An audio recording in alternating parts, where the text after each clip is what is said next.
ગુજરાત વિધાનસભાના અધ્યક્ષ માનનીય શ્રી શંકરભાઈ ચૌધરી દ્વારા 2 દિવસ પહેલા મને ફોન કરીને આમંત્રણ આપવામાં આવ્યું અને મને કહ્યું કે તમે વિધાનસભા સત્ર અત્યારે ચાલે છે તો અહીંયા આવીને બધાને મળવા સમય ફાળવો અને વિધાનસભાની કાર્યવાહીમાં પણ તમે જો ભૂલમાં આવો તો અમને બધાને આનંદ થશે. એટલે માનનીય અધ્યક્ષ શ્રી શંકરભાઈની લાગણીને માન આપી આજે હું ગુજરાત વિધાનસભામાં મુલાકાતે આવ્યો છું.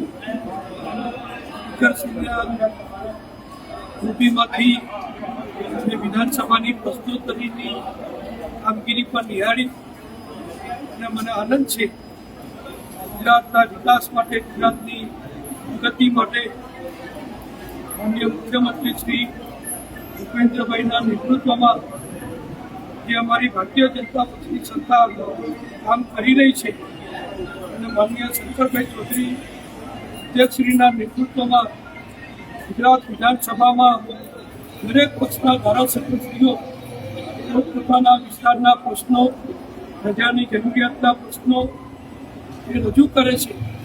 એનું યોગ્ય નિરાકરણ કરવાનો સરકાર પ્રયત્ન કરે છે. અમને બધાને ખ્યાલ જ છે કે 1990થી હું ગુજરાત વિધાનસભામાં સતત 6 વખત ચૂંટાયેલો ધારાસભ્ય રહ્યો છું.